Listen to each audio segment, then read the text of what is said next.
오늘 저는 설교 전에 성도님들께 한 가지의 질문으로 설교를 시작하려고 합니다. 이 질문에는 대답을 안 하셔도 괜찮습니다. 우리 성도님들은 각자의 삶을 사시면서 지금 어느 곳을 바라보면서 우리의 삶을 살아가고 계십니까? 이 질문이 단순해 보일 수는 있지만 사실 이 질문 속에는 우리의 인생의 가장 중요한 비밀이 담겨져 있습니다. 우리는 매일 무언가를 바라보며 살고 있기 때문입니다. 아침에 눈을 뜨면 먼저 스마트폰을 바라보기도 합니다. 또한 출근길에는 다른 사람들의 성공을 또한 바라볼 때도 있습니다. 또한 직장에서는 실적과 평가를 또한 바라보기도 합니다. 저녁에는 남들의 화려한 삶을 또한 바라볼 때도 있습니다. 그런데 성경은 우리에게 놀라운 진리를 말해주고 있습니다. 우리가 무엇을 바라보느냐에 따라 우리 안에 빛이 들어오기도 하고 어둠이 들어온다라고 우리에게 말을 하고 있습니다. 예수님께서는 누가복음 11장 34절에서 이와 같이 말씀을 하셨습니다. 내 몸의 등불은 눈이라. 내 눈이 성하면 온 몸이 밝을 것이요 만일 나쁘면 내 몸도 어두우리라 라고 말씀하셨습니다. 여기에서 눈은 단순히 육체의 눈만을 말하는 것이 아닙니다. 영혼의 눈과 마음의 눈, 우리가 무엇을 바라보며 무엇을 추구하느냐 하는 삶의 방향을 우리에게 말을 하고 있는 것입니다. 그리고 오늘 우리가 함께 읽은 사사기 16장에는 잘못된 것을 바라보다가 결국 두 눈을 잃어버린 한 사람의 이야기가 기록이 되어 있습니다. 우리가 너무나도 잘 알고 있는 바로 삼손에 관한 이야기입니다. 삼손은 하나님께서 특별한 사명을 위해 부르신 사람이었습니다. 어머니의 태에서부터 나실인으로 구별된 사람이었습니다. 하나님의 영이 그에게 강하게 임하여서 맨손으로 사자를 찢고 또한 나귀의 턱뼈 하나로 1000명이나 되는 블레셋 군대를 물리치는 초인적인 능력을 가진 사람이었습니다. 그런데 이 위대한 능력의 사람 삼손이 어떻게 되었습니까? 블레셋 사람들에게 사로잡혀 두 눈이 뽑히고 노쪽새에 매여서 감옥에서 맷돌을 돌리는 비참한 신세로 전락해버리고 말았습니다. 그가 어떻게 해서 그에게 이런 일이 일어나게 되었겠습니까? 삼손은 전쟁터에서 진 것도 아니었습니다. 또한 힘이 부족해서 또한 진 것도 아니었습니다. 삼손의 비극은 그의 눈에서 시작된 것을 볼 수가 있습니다. 그의 눈이 하나님이 아닌 다른 곳을 바라보기 시작을 했을 때에 그의 인생에 어둠이 찾아온 것입니다. 저는 오늘 삼손의 이야기와 또한 예수님의 말씀을 통하여서 세 가지로 나누어서 함께 은혜를 나눠보고자 합니다. 먼저 잘못된 곳을 바라볼 때 어둠이 시작되는 것을 보게 됩니다. 누가복음 11장 34절의 하반절 말씀을 보면 내 눈이 나쁘면 내 몸도 어두우리라 라고 말씀합니다. 삼손의 몰락은 하루아침에 일어난 것이 아니었습니다. 그것은 오랜 시간에 걸쳐서 아주 조금씩 그것이 진행이 되었습니다. 그리고 그 시작점은 언제나 삼손의 눈에 있었습니다. 사사기를 자세히 읽어보게 되면 삼손에 대해서 반복적으로 등장을 하고 있는 말씀이 있습니다. 먼저 사사기 14장 1절 말씀을 보면 삼손이 딥나에 내려가서 거기서 블레셋 사람의 딸들 중에서 한 여자를 보고라고 말을 합니다. 여기서 보고라는 단어가 핵심입니다. 삼손은 보았습니다. 하나님의 뜻을 구하기 전에 먼저 자기 눈에 좋은 것을 바라보았습니다. 그래서 사사기 14장 3절 말씀을 보게 되면 그의 부모가 그를 말리는 것을 볼 수가 있습니다. 내 형제들의 딸 중에나 내 백성 중에 어찌 여자가 없어서 내가 할례 받지 아니한 블레셋 사람에게 가서 아내를 맞이하려 하느냐라고 그를 말립니다.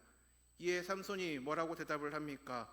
같은 절 하반절을 보게 되면 내가 그 여자를 좋아하니 나를 위하여 그 여자를 데려와라 라고 말을 합니다. 내 눈에 좋은 것, 내 눈에 마음에 드는 것, 이것이 바로 삼손의 기준이었습니다. 이것이 바로 예수님이 말씀하신 눈의 나쁜 상태를 말하는 것입니다. 눈이 나쁘다라는 것은 시력이 나쁘다라는 것이 아닙니다. 눈이 향하는 방향이 잘못되었다라는 것입니다. 하나님을 바라봐야 할 눈이 세상의 욕망을 바라보는 것, 하나님의 뜻을 구해야 할 눈이 자기 만족을 향해 열려 있는 것, 이것이 바로 눈의 나쁜 상태인 것입니다. 삼손의 눈은 계속해서 잘못된 곳을 향했습니다. 딥나의 여인을 보았고 가사의 기생을 보았고 마침내 소라 골짜기에 들릴라를 보았습니다. 한 번에 잘못된 시선이 습관이 되고 습관이 그의 또한 성격이 되고 성격이 그의 운명으로 변하게 된 것입니다. 삼손은 블레셋 군대를 이길 수는 있었지만 자기 눈의 욕심은 이기지 못했습니다.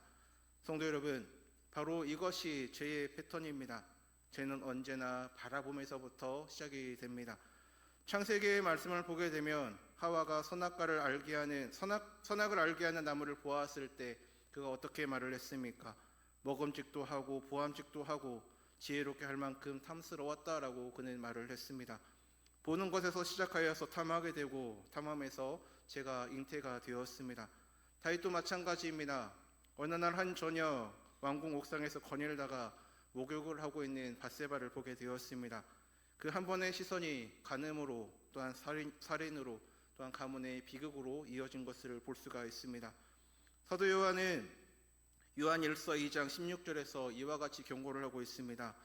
이는 세상에 있는 모든 것이 육신의 정욕과 안목의 정욕과 이생의 자랑이니 다 아버지께로부터 온 것이 아니요 세상으로부터 온 것이다 라고 말을 합니다. 이 말씀에서 보게 되면 세상의 세 가지 유혹 중 하나가 바로 안목의 정욕이다 라고 말을 합니다. 눈이 탐하는 것, 눈이 원하는 것입니다. 성경은 이것이 하나님으로부터 온 것이 아니라 세상으로부터 온 것이다 라고 분명히 우리에게 말을 하고 있습니다. 눈이 잘못된 곳을 바라볼 때 가장 먼저 일어나는 일은 분별력을 잃어버리는 것입니다. 다시 본문의 삼손을 보겠습니다. 삼손은 분명히 지혜로운 사람이었습니다. 다스린으로서 하나님의 율법을 알고 있었습니다. 그러나 그의 눈이 욕망으로 가득 차자 더 이상 옳고 그름을 구별하지 못했습니다. 들릴라가 3번이나 삼손의 힘의 비밀을 캐물었고 3번이나 삼손을 속였습니다. 상식적으로 생각하면 이미 그녀가 적과 내통하고 있다는 것을 알 수 있었을 것입니다. 그런데 삼손은 왜 몰랐습니까? 못 본 것이 아닙니다. 보고 싶지 않았던 것입니다. 그의 눈이 이미 욕망 가운데 사로잡혀 있었기 때문에 진실을 바라볼 수 없었던 것입니다. 예레미야 17장 9절은 또한 이렇게 말씀하고 있습니다. 만물보다 거짓되고 심히 부패한 것은 마음이라 누가 능히 이를 알리오라고 말을 합니다. 마음이 방향을 잃으며 모든 것이 무너진다는 것입니다. 눈이 잘못된 것을 바라보면 마음이 그곳으로 기울고 마음이 기울면 발걸음이 그곳으로 향하고 발걸음이 향하면 인생 전체가 어둠 가운데 빠져 들어가는 것입니다. 성도 여러분, 그렇다면 지금 우리의 눈은 어디를 향하고 있습니까? 혹시 우리도 삼손처럼 내 눈에 좋은 것을 기준으로 삶을 살아가고 있지는 않습니까? 아니면 세상의 성공을 바라보며 하나님의 부르심은 잊고 살고 있지는 않습니까?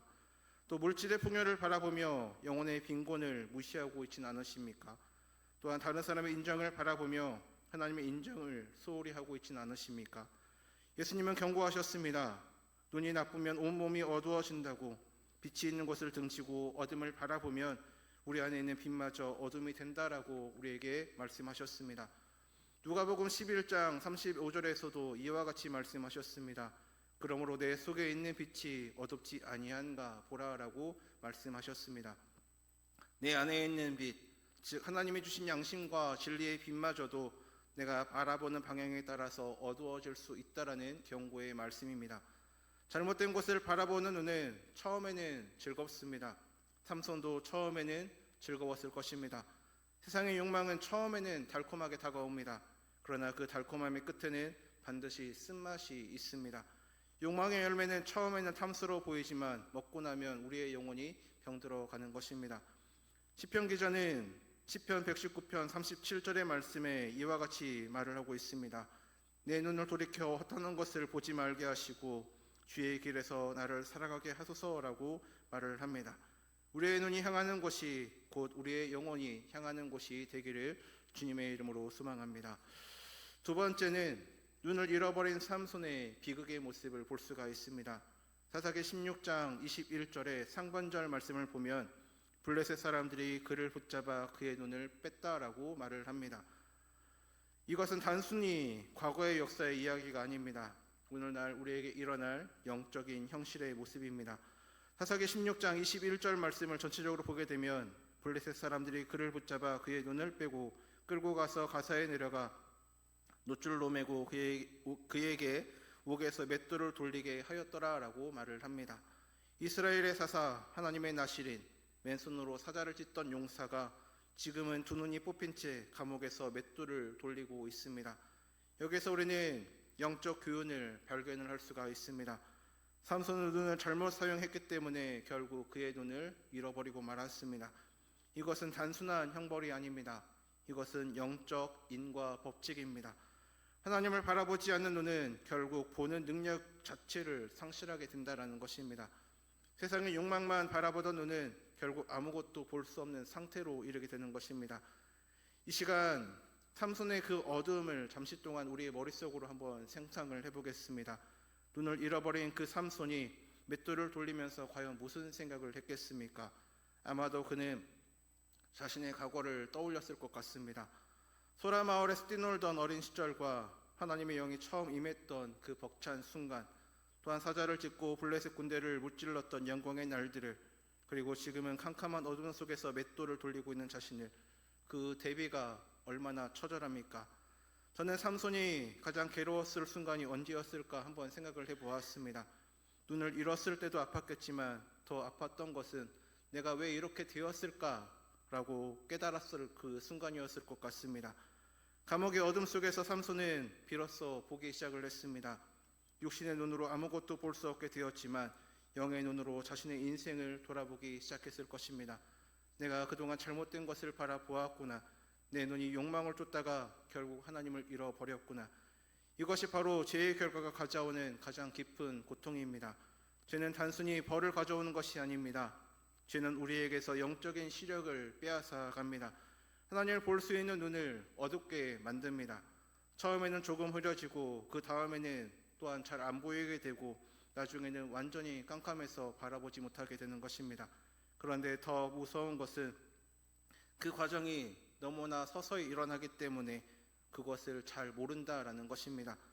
마치 개구리를 찬물에 넣고 서서히 온도를 올리면 개구리가 뛰어나오지 못하는 것처럼 우리의 영적인 시력도 서서히 어두워지면서 본인은 잘 깨닫지 못하게 되는 것입니다.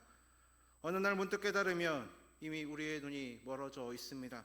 기도가 사라지고 말씀이 읽히지 않고 예배가 감동도 없고 성도들이 귀찮고 하나님이 멀어진 것 같은 느낌, 그런 느낌들이 들어가기 시작할 것입니다. 사사기 16장 27절 말씀을 보면 삼손이 끌려 나오는 장면이 나옵니다. 블레셋 사람들의 신전에 3,000명을 모여 있었고 그들은 삼손을 구경거리로 삼았습니다. 삼손을 불러내어 우리를 위하여 제주를 부리게 하자라고 그들은 말을 합니다. 한때 이스라엘을 구원하던 하나님의 용사가 이방인들의 웃음거리가 되어버렸습니다. 블레셋 사람들은 삼손을 비웃으면서 자기들의 신 다곤에게 감사의 제문을 바쳤습니다. 우리의 신이 우리의 원수 삼손을 우리의 손에 넘겨주었다라고 그들은 말을 합니다. 그들은 이 상황이 다곤의 힘이라고 생각을 했습니다. 그러나 사실 삼손을 무너뜨린 것은 블레셋의 힘이 아니었습니다. 다곤의 능력도 아니었습니다. 삼손을 무너뜨린 것은 바로 삼손 자신의 눈이었습니다. 외부의 적이 아니라 자기 안의 욕망이 그를 이와 같이 만들었던 것입니다. 성도 여러분, 오늘 우리에게 주는 가장 중요한 경고의 말씀이기도 합니다. 우리를 쓰러뜨리는 것은 밖에 있는 적이 아닙니다. 우리의 눈이 바라보는 방향, 우리의 마음이 향하는 곳, 그것이 우리를 세우기도 하고 또한 우리를 무너뜨리기도 합니다. 예수님이 말씀하신 것처럼 내 속에 있는 빛이 어둡지 않은지 살피라고 하신 이유가 바로 여기에 있는 것입니다. 그러나 성도 여러분, 삼손의 이야기가 여기에서 끝나지 않았다라는 것을 기억하시기를 바랍니다. 캄캄한 어둠 속에서 맷돌을 돌릴 때에 삼손에게 한 가지의 변화가 일어났습니다. 22절 말씀을 보게 되면 놀라운 말씀이 기록되어 있습니다. 그의 머리털이 밀린 후에 다시 자라기 시작하니라 라고 말을 합니다.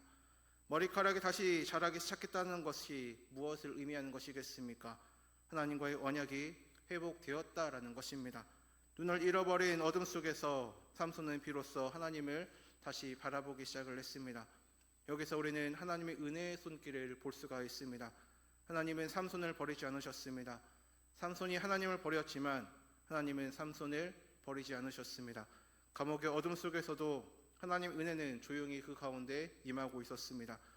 머리카락이 한 올 한 올 자라나는 것처럼 하나님의 회복의 역사는 조용하지만 확실하게 그 가운데서 진행이 되고 있었습니다. 이것이 바로 은혜입니다. 우리가 가장 깊은 어둠에 빠져 있을 때도 하나님은 우리를 포기하지 않으시고 그 어둠 속에서 회복의 실마리를 준비하고 계시는 분이십니다. 마지막 세 번째는 하나님을 다시 바라볼 때 찾아오는 회복의 은혜입니다. 누가복음 11장 34절 하반절 말씀을 보면 내 눈이 성하면 온몸이 밝을 것이요라고 말을 합니다. 하나님을 다시 바라볼 때 찾아오는 빛의 회복에 대한 이야기입니다. 사사기 16장 28절에 보게 되면 삼손의 마지막 기도의 내용이 나옵니다. 삼손이 여호와께 부르짖어 이르되 주 여호와여 구하옵나니 나를 생각하옵소서. 하나님이여 구하옵나니 이번만 나를 강하게 하사 나의 두 눈을 뺀 블레셋 사람에게 원수를 단번에 갚게 하옵소서라고 그는 기도합니다. 이 기도에서 우리는 무엇을 발견할 수 있습니까? 삼손이 마침내 하나님을 부르고 있습니다. 여호와를 부르고 있습니다. 오랫동안 자기 눈에 좋은 것만 바라보며 살았던 삼손이 이제 눈이 없는 상태에서 오직 하나님만을 바라보며 기도를 하고 있는 것입니다. 삼손은 육체의 눈이 있을 때는 하나님을 바라보지 않았습니다. 그러나 육체의 눈을 잃어버린 후에야 그는 영혼의 눈으로 하나님을 바라보기 시작을 했습니다. 볼 수 있을 때는 보지 않았고 볼 수 없게 되자 비로소 그는 보기 시작을 했습니다. 이것이 바로 은혜입니다. 하나님은 우리가 가장 깊은 어둠 속에 빠져 있을 때도 우리를 포기하지 않으시고 그 어둠 속에서 다시 당신을 바라보게 하시는 분이십니다. 삼손의 이 마지막 기도는 불완전한 기도입니다. 여전히 원수를 갚겠다는 동기가 그 가운데 섞여져 있습니다. 신학적으로 보게 되면 완벽한 기도가 아닙니다. 그러나 하나님은 이 불완전한 기도마저 들어주셨습니다. 그렇다면 왜 이 기도를 하나님께서 들어주셨겠습니까? 삼손이 마침내 자기 자신이 아닌 하나님을 바라보았기 때문입니다.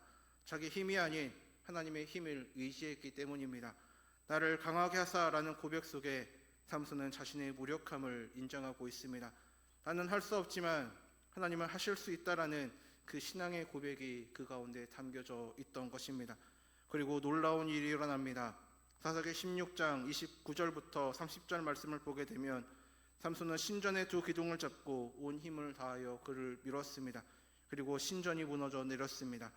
삼손은 그 일생에서 가장 위대한 승리를 거두게 되었습니다. 그런데 이 승리가 언제 일어났습니까?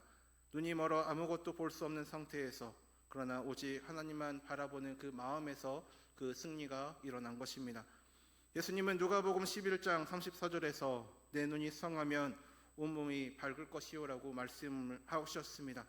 여기서 성하다는 헬라어로 하플루스라고 말을 하는데 이것은 단순한 하나에 집중된 이라는 뜻을 가지고 있습니다. 즉 눈이 성하다라는 것은 한 곳을 바라본다라는 것입니다. 이것저것 바라보는 것이 아니라 오직 하나님만을 바라보는 것, 이것이 바로 눈이 성한 상태입니다. 그리고 이렇게 눈이 성할 때에 온몸이 밝아진다라고 말씀하고 있습니다. 삶 전체가 빛 가운데 들어가게 된다라는 것입니다. 시편 34편 5절에 이런 말씀이 있습니다. 그들이 주를 앙망하고 광채를 내었으니 그들의 얼굴은 부끄럽지 아니하리로다라고 말을 합니다. 하나님을 바라보는 사람의 얼굴에 광채가 임한다라는 것입니다. 모세가 시내산에서 하나님을 만나고 내려왔을 때에 그의 얼굴이 빛났습니다. 그것은 모세가 빛을 만든 것이 아니라 빛이신 하나님을 바라보았기 때문에 그 빛이 그 가운데 반사가 된 것입니다. 고린도후서 3장 18절도 같은 진리를 말하고 있습니다. 우리가 다 수건을 벗은 얼굴로 거울을 보는 것 같이 주의 영광을 보매 그와 같은 형상으로 변화하여 영광에서 영광에 이르니 곧 주의 영으로 말미암음이라라고 말을 합니다. 우리가 주의 영광을 바라볼 때에 우리도 그 영광의 형상으로 변화가 된다라는 것입니다. 우리가 바라보는 것이 우리를 변화시킵니다. 어둠을 바라보면 어둠의 사람이 되고 빛을 바라보면 빛의 사람이 되는 것입니다. 영국의 창송가 작가 베니 크로스비 이야기를 잠깐 해드리겠습니다. 그녀는 생후 6주 만에 감염으로 인하여서 그의 시력을 잃고 말았습니다. 삼손처럼 평생 육체의 눈으로 세상을 볼 수는 없었습니다. 그러나 그녀는 8천여 편이 넘는 찬송가를 작곡을 하였습니다. 우리가 지금도 부르는 예수를 나의 구주 삼고 나의 갈 길을 다가도록 나의 영원하신 기억 주의 음성을 내가 들으니 등 여러 찬송가가 바로 눈먼 여인 페니 크로스비가 지은 것입니다. 어떤 사람이 그녀에게 물었습니다. 눈이 보이지 않아서 힘드시지요? 그때 페니 크로스비가 한 대답이 참으로 놀랐습니다. 아닙니다. 오히려 감사합니다. 내가 천국에서 처음 보게 될 얼굴이 나의 구주 예수님의 얼굴일 테니까요 라고 그녀는 대답을 하였습니다. 이 여인은 육체의 눈은 없어졌지만 영혼의 눈으로 하나님을 바라보았고 그 빛이 그녀의 온 삶을 환하게 비춰 주었습니다. 그녀의 눈은 성했습니다. 한 분 오직 예수 그리스도만을 바라보았기 때문입니다. 성도 여러분, 하나님을 바라보는 눈이 회복되면 우리의 삶 가운데 세 가지가 달라질 것입니다. 먼저 분별력이 회복될 것입니다. 삼손의 눈이 있을 때 들릴라의 속임수를 분별하지 못했지만 우리가 하나님을 바라볼 때에 세상의 거짓을 분별할 수 있는 지혜를 얻게 될 것입니다. 무엇이 참된 것이고 또한 무엇이 헛된 것인지, 무엇이 영원한 것이고 무엇이 일시적인 것인지를 분별할 수 있게 될 것입니다. 두 번째는 힘이 회복이 될 것입니다. 삼손의 마지막 승리에서 보았듯이 하나님을 바라보는 자에게 하나님은 새로운 힘을 더하여 주십니다. 이사야 40장 31절에 힘을 주시는 약속의 말씀이 있습니다. 오직 여호와를 앙망하는 자는 새 힘을 얻으리니 독수리가 날개치며 올라간 같을 것이요 다른 박질하여도 곤비하지 아니하겠고 걸어가도 피곤하지 아니하리로다 라고 말을 합니다. 앙망하는, 즉 바라보는 자에게 새 힘을 더하여 주신다라는 것입니다. 세 번째는 우리의 사명이 또한 회복이 될 것입니다. 삼손이 마지막 순간에 본래 하나님이 그에게 주셨던 사명, 블레셋으로부터 이스라엘을 구원하는 그 사명을 완수를 하였습니다. 하나님을 바라볼 때 우리도 잃어버렸던 우리의 사명과 부르심을 다시 발견하게 될 것입니다. 내가 왜 이 땅에 태어났는지, 하나님이 나를 통해 무엇을 이루고자 하시는지 그 거룩한 목적이 다시 선명해질 것입니다. 성도 여러분, 오늘 말씀을 정리를 해보겠습니다. 오늘 우리는 삼손의 이야기를 통해 또한 예수님의 말씀을 통하여서 중요한 진리를 함께 나누었습니다. 눈이 잘못된 곳을 바라보면 어둠이 찾아오고 눈이 하나님을 바라보면 빛이 회복된다라는 것을 같이 나누었습니다. 그런데 여기에서 한 가지의 질문이 남습니다. 우리는 과연 삼손과 다른 삶을 살고 있습니까? 우리도 삼손처럼 눈이 잘못된 것을 바라보고 있지는 않습니까? 우리도 또한 삼손처럼 영적 시력을 잃어가고 있지는 않으십니까? 솔직히 말씀드리면 우리 모두는 삼손입니다. 로마서 3장 23절에서 분명히 말을 하고 있습니다. 모든 사람이 죄를 범하였음에 하나님의 영광에 이르지 못했다라고 말씀합니다. 우리 모두는 하나님을 바라보아야 할 눈으로 세상을 바라보았던 자들입니다. 우리 모두는 영적으로 눈이 먼 상태였습니다. 우리 스스로의 힘으로는 이 눈을 뜨는 것이 불가능합니다. 그래서 하나님이 우리를 위해 하신 일이 있으십니다. 우리가 하나님을 바라볼 수 없으니 하나님이 직접 우리에게 오셨습니다. 요한복음 1장 14절의 말씀입니다. 말씀이 육신이 되어 우리 가운데 거하셨다라고 말을 합니다. 보이지 않는 하나님이 보이는 사람이 되어 이 땅 가운데 오셨습니다. 바로 예수 그리스도이십니다. 예수님은 요한복음 8장 12절에서 이와 같이 선언을 하셨습니다. 나는 세상의 빛이니 나를 따르는 자는 어둠에 다니지 아니하고 생명의 빛을 얻으리라 라고 말씀하십니다. 여기에 바로 복음이 담겨져 있습니다. 삼손의 마지막 순간에 하나님을 바라보았지만 그 회복은 불완전한 회복이었습니다. 삼손은 승리하면서 동시에 죽었기 때문입니다. 그러나 예수님은 삼손이 하지 못한 것을 완성하셨습니다. 예수님도 삼손처럼 두 기둥 사이에 서셨습니다. 십자가의 두 나무 기둥 사이에서 예수님은 죄와 사망의 권세를 무너뜨리셨습니다. 삼손은 죽음으로 승리를 했지만 예수님은 죽음을 이기시고 부활하셨습니다. 삼손의 승리는 자기의 백성만을 구원했지만 예수님의 승리는 온 인류를 구원하셨습니다. 이것이 바로 복음입니다. 우리가 하나님을 볼 수 없는 어둠 속에 있을 때에 하나님이 직접 빛이 되어 우리 가운데 오신 것입니다. 우리가 눈을 뜨고 하나님을 찾아갈 수 없으니 하나님이 우리를 직접 찾아오신 것입니다. 우리가 빛을 향해 걸어갈 수 없으니 빛이신 예수님께서 우리 가운데 걸어오셨습니다. 예수님은 이 땅 가운데 오셔서 우리 어둠을 몸서시셨습니다. 요한복음 9장을 보게 되면 날 때부터 소경의 사람의 눈을 뜨게 하신 것을 볼 수가 있습니다. 주변 사람들이 누가 죄를 범하였기에 소경으로 태어났습니까? 라고 물었을 때에 예수님은 이와 같이 말씀하셨습니다. 이 사람이 죄를 범한 것도 아니요 그의 부모도 아니라 그에게서 하나님이 하시는 일을 나타내고자 함이다 라고 말씀하셨습니다. 그리고 그의 눈을 뜨게 하셨습니다. 예수님은 육체의 눈만을 띄신 것이 아닙니다. 영혼의 눈도 그 가운데 열어주셨습니다. 나는 세상의 빛이니라 라고 선언하신 그분께서 우리의 어두운 눈을 열어주셔서 하나님을 바라볼 수 있게 해주신 것입니다. 그리고 예수님은 십자가에서 우리의 죄값을 다 치르셨습니다. 우리가 잘못된 곳을 바라본 죄, 하나님을 등진 죄, 또한 욕망에 쫓은 죄, 그 모든 죄를 예수님이 십자가 위에서 담당하셨습니다. 삼손은 자기의 죄의 대가를 자기가 치러야만 했습니다. 그래서 그가 죽었습니다. 그러나 우리는 다릅니다. 우리의 죄의 대가를 예수님께서 대신 치러주셨기 때문입니다. 고린도후서 5장 21절에 보게 되면 하나님이 죄를 알지도 못하신 이를 우리를 대신하여 죄로 삼으신 것은 우리로 하여금 그 안에서 하나님의 의가 되게 하려 하심이다 라고 말씀하고 있습니다.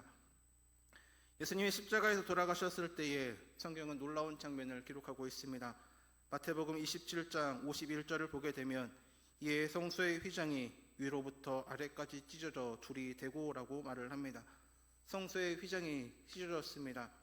이 휘장은 하나님과 사람 사이를 막던 장벽이었습니다. 하나님을 볼 수 없게 막던 장벽이었습니다. 그런데 예수님께서 십자가에 달려 돌아가셨을 때 그 휘장이 찢어졌습니다.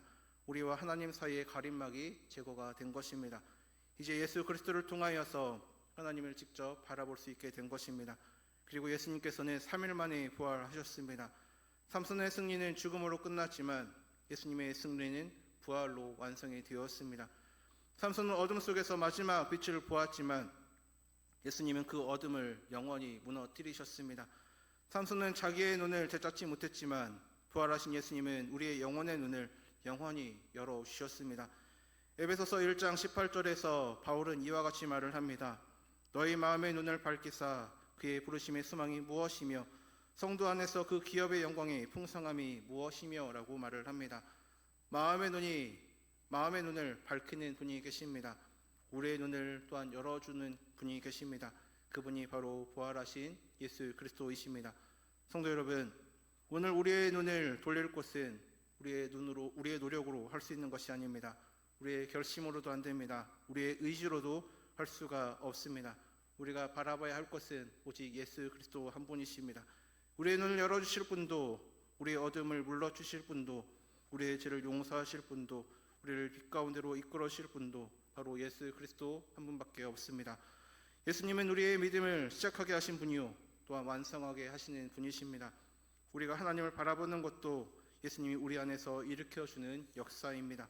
우리가 할 일은 단 하나, 그분 앞에 나아가는 것입니다. 주님, 제 눈을 열어주십시오라고 구하며 나아가면 되는 것입니다. 누가복음 11장 36절의 말씀을 다시 한번 제가 읽어드리겠습니다. 내 온몸이 밝아 조금도 어두운 데가 없으면 등불의 빛이 너를 비출 때와 같이 온전히 밝으리라 라고 말씀하고 있습니다. 이것이 바로 예수 그리스도의 복음이 우리에게 주시는 약속의 말씀입니다. 예수님을 바라볼 때 우리의 삶 전체가 빛으로 가득 채워질 것이다 라는 약속입니다. 삼손은 마지막에 잘 싸워서 빛을 보았지만 우리는 예수 그리스도 안에서 매일매일 빛 가운데로 걸어갈 수 있습니다. 오늘 이 수예배 시간에 세상의 빛으로 오신 예수 그리스도를 바라보며 나아가시기를 바랍니다. 십자가에서 우리의 죄를 짊어지신 그분을 바라보시기를 바랍니다. 부활로 어둠을 이기신 예수님을 바라보시기를 바랍니다. 지금도 성령으로 우리 안에 계시며 우리의 마음의 눈을 밝히고 계시는 예수님을 바라보며 나아가시기를 바랍니다. 빛이 있으라 말씀하시면 빛이 있었던 그 하나님이 오늘 여러분의 어둠 속에서도 빛이 있으라 말씀하고 계십니다. 그 빛의 이름은 다른 분이 아니라 예수 그리스도이십니다. 예수 그리스도 그분 한 분만을 바라보며 나아가시기를 바랍니다. 오늘 이 자리에 계신 모든 성도인들이 세상을 향해 열려있던 눈을 돌이켜서 오직 예수 그리스도만을 바라보는 삶으로 나아가시기를, 또한 그리하여 삼손이 마지막에 경험했던 그 회복을 우리는 매일의 삶 속에서 누리며 살아가기를, 우리의 온몸이 밝아 어두운 데 없이 온전히 빛 가운데 거하는 삶을 살아가는 우리 모든 성도인 되시기를 주님의 이름으로 간절히 소망합니다.